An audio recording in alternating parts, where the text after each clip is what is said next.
नमस्कार। JSR studio में आपका स्वागत है। और DPL सीजन 4 यानी कि भारत इको फ्यूल्स DPL 4 के इस प्लेटफॉर्म पे ठीक मेरे पीछे इसमें मैच चल रहा है JB warriors versus treasury tiger के बीच में। आज चौथा दिन है DPL 4 का और आज हमारे पास विशेष मेहमान के तौर पर हमारे बीच में मौजूद हैं अजय अग्रवाल सर, अपर निदेशक खेल।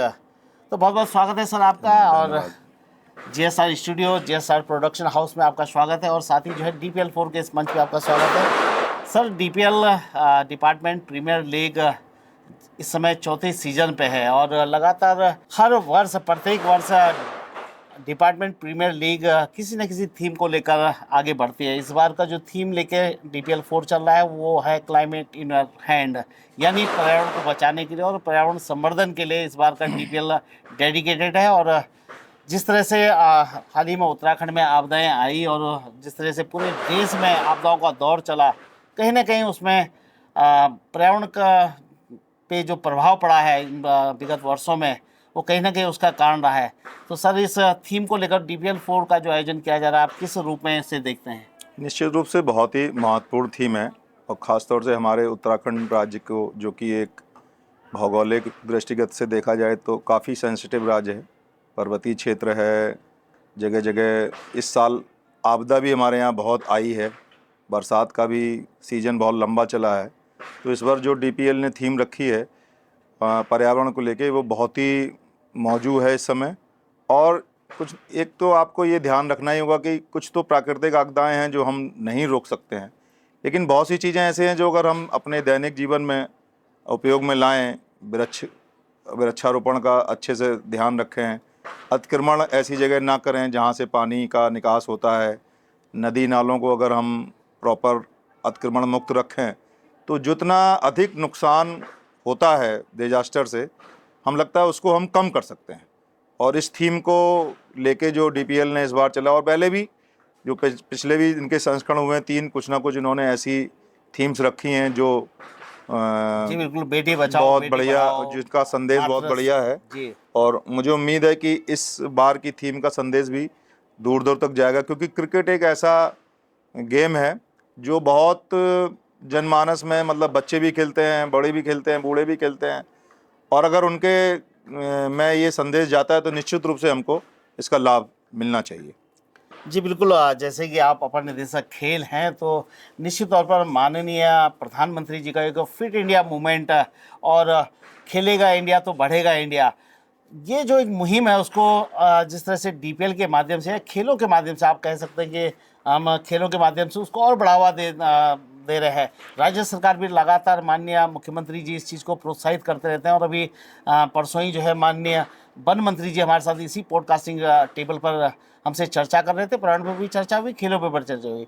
तो खेलों से जो हमारे डिपार्टमेंटल जो लोग होते हैं, जो हमारे कर्मचारी होते हैं, अधिकारीगण होते हैं, कहीं एक प्रेशर से मुक्त होना चाहते हैं और कहीं ना कहीं खेलों से वो रिलैक्सेशन मिलता है और साथ में फिटनेस होती है। इस चीज़ को कैसे लेते हैं? निश्चित रूप से। और मैंने ये देखा कि खासतौर से हमारे सचिवालय के जो कर्मी हैं, मैंने ये ध्यान दिया है पिछले कुछ वर्षों से कि वो निश्चित रूप से खेलों से जुड़े हुए हैं और बहुत प्रकार के क्लब वहाँ पे आपके बने हुए हैं। उसी में DPL भी एक है जिसमें बहुत सारे सरकारी अधिकारी कर्मचारी जुड़े हैं। सचिवालय क्रिकेट क्लब है, सचिवालय बैडमिंटन क्लब है, सचिवालय का एथलेटिक्स क्लब है। तो निश्चित रूप से जो फिट इंडिया का मूवमेंट है, उसी पे हमारे माननीय मुख्यमंत्री जी द्वारा भी फिट उत्तराखंड मूवमेंट चलाया जा रहा है। और हमारी खेल विभाग की बहुत सारी स्कीम्स भी हैं जो ग्रास रूट से बच्चों को खेलों के प्रति आकर्षित कर रही हैं। उसमें मुख्यमंत्री उदीयमान खिलाड़ी योजना भी है, मुख्यमंत्री उदीयमान प्रोत्साहन योजना भी है, जिसमें हम बच्चों को स्कॉलरशिप देते हैं। प्लस हमने पिछले राज्य गठन के उपरांत अगर देखा जाए तो स्पोर्ट्स का इंफ्रास्ट्रक्चर भी पिछले 25 सालों में बहुत ज़्यादा अच्छा डेवलपमेंट हुआ है। और अभी हमने कुछ समय पूर्व भी राष्ट्रीय खेलों का समापन किया। उसके अंतर्गत भी हमारे बहुत सारे इंफ्रा बन के तैयार हो गए हैं।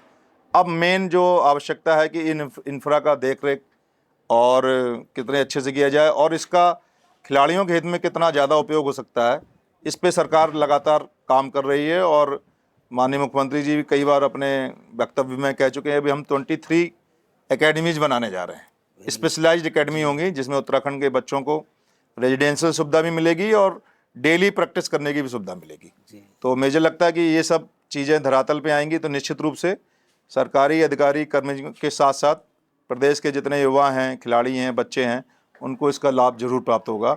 और खेलों का उनके जीवन में जो उसका शारीरिक फिटनेस का भी लाभ होता है, मानसिक तनाव से भी मुक्ति मिलती है, इन सब चीज़ों में भी लाभ मिलता है उनको। जी जी, इसमें हमारे बीच में डीसीडीसी के सम्मानित उपाध्यक्ष श्री विकास रावत जी हैं, तो वहीं साथ में अरुण राणा जी हैं जो चीफ सेलेक्टर है डीसीडीसी बोर्ड के।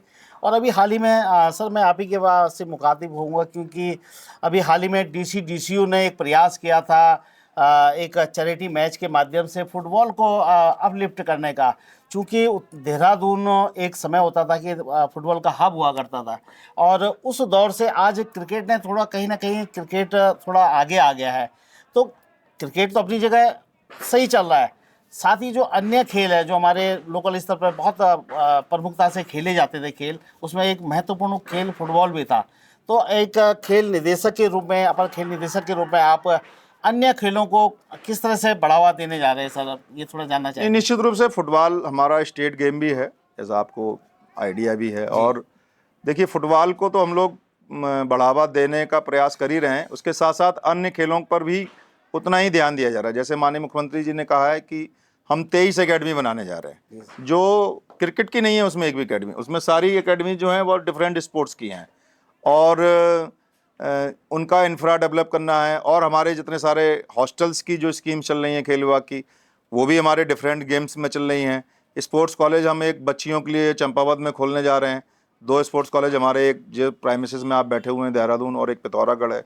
तो निश्चित रूप से हम सरकार लगातार प्रयास कर रही है कि खेल से लोग जुड़ें और खेल की ऐसी सुविधाएं उपलब्ध हों। और हम पे एंड प्ले की स्कीम शुरू करने जा रहे हैं। जितना हमारा पूरे प्रदेश में इंफ्रा है वो बहुत ही कम दामों पे लोगों को अवेलेबल होगा। अपना वो सुबह शाम या जिस समय भी उनको समय हो उस समय आके वो अपना एक नॉमिनल चार्ज देके उसका उपयोग कर सकते हैं। हम कोचेज की व्यवस्था करने जा रहे हैं जिससे कि लोगों को प्रॉपर कोचिंग मिल सके। तो इन सब चीज़ों पे लगातार प्रदेश सरकार प्रयास कर रही है और निश्चित रूप से आने वाले समय में और भी आपको बहुत सारे चेंजेस मिलेंगे देखने के लिए। जी बिल्कुल, खेलों पे तो काफ़ी फोकस ज़रूर है सरकार का और वो ये दिखने में भी आता है जिस तरह से यहाँ पर राष्ट्रीय स्तर के खेल यहाँ पर आयोजित होते रहते हैं। और जिस तरह का ये कॉम्प्लेक्स यहाँ पे बना है ऐसी इसी तरह का जो है स्पोर्ट्स का एक हल्द्वानी में भी है और तमाम जगहों पर राज्य सरकार इसको प्रोत्साहित कर रही है। सर मैं फिर से आऊँगा खेल से मैदान की तरफ। सर मैदान में अगर बात करें तो आपका रेंजर्स कॉलेज का एक मैदान था, एक ज़माने में बड़े बड़े टूर्नामेंट वहाँ पे आयोजित होते थे। उसी तरह पवेलियन में क्रिकेट के मैचेस जो है टूर्नामेंट जो है रेंजर्स कॉलेज में होते थे और पवेलियन मैदान में जो है फुटबॉल के मैचेस होते थे, राष्ट्रीय स्तर के मैचेस वहाँ चलते थे। आज मुझे थोड़ा कहने में थोड़ा दुख भी हो रहा है, कष्ट भी हो रहा है सर कि रेंजर्स कॉलेज मैदान पर सरकार का क्या रुख है और साथ ही पवेलियन मैदान पे भी अभी हाल में हमने वो कराया था तो काफ़ी कुछ गुंजाइश उसमें भी काम करने की है। अब देखिए रेंजर्स ग्राउंड तो अब जिलाधिकारी के निवर्तन पे रख दिया गया है और कहीं ना कहीं एक्चुअली में क्या है कि बढ़ती हुई आबादी और वाहनों का इतना ज़्यादा वो दिक्कत हो रही, तो और भी चीज़ों को ध्यान में रखते हुए और जिलाधिकारी महोदय के स्तर से उस पर निर्णय लिया जा रहा है कि रेंजर्स ग्राउंड्स को कैसे डेवलप किया जाए, खेलों के उपयोग में भी आ जाए। और कभी कभी वहाँ जैसे संडे मार्केट लगाना पड़ता है या जो पहले परेड ग्राउंड लगता था अब रेंजर्स ग्राउंड में शिफ्ट कर दिया है। इसी प्रकार से जो आप बात कर रहे हैं कि टूर्नामेंट कराने की, तो देखिए खेल विभाग का जो रोल है वो हम इंफ्रा दे सकते हैं, हम और व्यवस्थाएं कर सकते हैं, लेकिन जो टूर्नामेंट कराने का दायित्व है वो स्टेट लेवल के टूर्नामेंट हो, नेशनल लेवल के टूर्नामेंट हो, वो संबंधित एसोसिएशन का दायित्व है। क्योंकि सीधे एसोसिएशनें जो हैं स्टेट गवर्नमेंट को टूर्नामेंट अलॉट नहीं करती हैं, वो संबंधित एसोसिएशन को अलॉट कर। जैसे अभी परेड ग्राउंड में समय आपको पता करेंगे तो बास्केटबॉल का स्टेट नेशनल लेवल का टूर्नामेंट चल रहा है। आपको ये भी संज्ञान में लाऊंगा, इस बार हमने अपने प्रदेश में एशियन लेवल के 3 टूर्नामेंट कराए। 3 टूर्नामेंट इस समय एशियन लेवल के हम लोग अभी तक करा चुके हैं नेशनल गेम के बाद। और हमारा प्रयास है कि हर साल कम से कम 7-8 टूर्नामेंट नेशनल लेवल के हों हमारे स्टेट में, जिससे कि हमारे खिलाड़ियों को उसका लाभ मिले। क्योंकि इंटरनेशनल लेवल पे जो बच्चे पार्टिसिपेट करते हैं वो नेशनल टूर्नामेंट की रैंकिंग के आधार पर करते हैं। तो हमारा प्रयास ये है, लेकिन इसमें हमको एसोसिएशन का सहयोग चाहिए होगा कि वो अधिक से अधिक टूर्नामेंट यहाँ पे उत्तराखंड में ऑर्गेनाइज कराएं। खेल विभाग पूर्णतः उनको सहयोग करने के लिए तैयार है। जी सर, इस कड़ी में मैं एक और बात यहाँ पर जोड़ना चाहूँगा कि एक प्रयास डीसीडीसी बोर्ड ने भी करने की कोशिश की थी, और वही बात मैं आपसे भी शेयर करना चाहता हूँ कि जैसे रेंजर्स कॉलेज जैसा ग्राउंड जो प्राइम लोकेशन पे है, जहाँ पर बड़े बड़े क्रिकेट की प्रतियोगिताएं पहले भी आयोजित हुई हैं, उत्तराखंड गोल्ड कप जैसी प्रतियोगिता वहाँ आयोजित हुई थी, महेंद्र सिंह धोनी जैसे बड़े बड़े स्टार प्लेयर वहाँ उस मैदान पर खेल चुके हैं। अगर उसे डीसीडीसी जैसे बोर्ड या किसी संस्था को लीज पर अगर दिया जाए, उसको खाली खेलों के लिए प्रयोग किया जाए, तो मुझे लगता है वो ज़्यादा बेहतर होगा, या बजाय वो संडे मार्केट या इस तरह से अगर उस प्रोमिसेस को। आप सही कह रहे हैं। खेलों की अगर खेलों को डेडिकेटेड किया जाता है वो ग्राउंड, तो हमें अच्छा ही लगेगा, लेकिन इसमें खेल विभाग का रोल थोड़ा सीमित है। इसमें जिला प्रशासन और का ही मतलब उनके स्तर से ही अगर प्रयास किया जाए और संबंधित कोई संस्था उसको अगर लेना चाहे लीज पे, तो जिलाधिकारी महोदय से संपर्क करके उसमें कोई रास्ता निकाला जा सकता है। खेल विभाग के नियंत्रण में जो ग्राउंड है वो तो परेड ग्राउंड का आधा पार्ट है जी सर, जो हमने स्पोर्ट्स को डेडिकेटेड कर रखा है। उसमें मेले वगैरह ना लगें, इसलिए हमने उसका किराया 1 लाख रुपए पर डे कर दिया। जी लेकिन उसके बावजूद भी कभी कभी देना पड़ता है, मजबूरी होती है। पवेलियन ग्राउंड भी खेल विभाग के पास है, तो उसमें हमने, आप देखेंगे तो हॉकी की व्यवस्था भी वहाँ कर दी है, फुटबॉल तो होता ही है, फुटबॉल का हॉस्टल भी है, स्विमिंग पूल भी है, अन्य प्रतियोगिता में हम लगातार आयोजित करते रहते हैं। रेंजर्स ग्राउंड का इशू थोड़ा हमारे नियंत्रण में नहीं है, उसको जिलाधिकारी के नियंत्रण से ही कुछ निस्तारित किया जा सकता है। जी वाह। और फाइनली मैं आपसे कुछ वर्ड्स लेना चाहूँगा। भारत इकोफ्यूल DPL 4 को जिसे आयोजित कर रही है डीसीडीसी बोर्ड। सर, इस वेन्यू पे आप आए हैं, और इस वेन्यू पे आप देख रहे हैं इसमें पीछे मैच चल रहा है, और जिस तरह की यहाँ पर व्यवस्थाएं, जिस तरह का क्रिकेट ये सेट स्टोर लाइव चल रहा है, अंतर्राष्ट्रीय स्तर पर इस खेल को देखा जा रहा है और वहाँ से सराहा जा रहा है। इस तरह के जो विभागीय क्रिकेट और जो प्रतियोगिता यहाँ पर आयोजित हो रही है, DPL 4 को कितने नंबर देंगे आप सर? अगर नहीं, निश्चित रूप से ये प्रयास बहुत अच्छा है, और हम तो खैर नंबर क्या देंगे, लेकिन ये कि हमारा, आप 100% आप अपना पूरा प्रयास कर रहे हैं, और इसमें सरकारी अधिकारियों कर्मचारियों के बीच में खेलों के प्रति और उत्साह बढ़ रहा है। बल्कि मुझे ये भी पता है कि IAS संवर्ग के भी लोग जो हैं पार्टिसिपेट कर रहे हैं, IFS संवर्ग के भी पार्टिसिपेट कर रहे हैं। तो इतना उच्च लेवल पे उच्च स्तर के अधिकारी अब इस किसी टूर्नामेंट में प्रतिभाग करते हैं, तो निश्चित रूप से उसकी महत्ता भी बढ़ती है, और आने वाले समय में और अच्छे तरीके से टूर्नामेंट, जैसे आपका 4था संस्करण है, तो उत्तरोत्तर जितने आप प्रगति करते जाएंगे, अगले बार और अच्छे तरीके से इसका आयोजन करेंगे। तो जैसे जैसे आपका अनुभव बढ़ता जाएगा और लोगों की पार्टिसिपेशन बढ़ेगा, तो निश्चित रूप से हर संस्करण पिछले वाले संस्करण से बेहतर होगा, यही मेरी कामना है। जी, ये थे हमारे बीच में अजय अग्रवाल सर, अपर निदेशक खेल, और साथ दे रहे थे हमारे डीसीडीसी बोर्ड के सम्मानित उपाध्यक्ष श्री विकास रावत जी, और साथ में अरुण राणा जी जो चयन करता है डीसीडीसी बोर्ड के। तो फिलहाल JSR प्रोडक्शन और JSR स्टूडियो से आपसे फिर विदा लेता हूँ, और फिर मिलते हैं अगले मेहमान के साथ। तब तक के लिए जय हिंद, जय उत्तराखंड, जय भारत। धन्यवाद।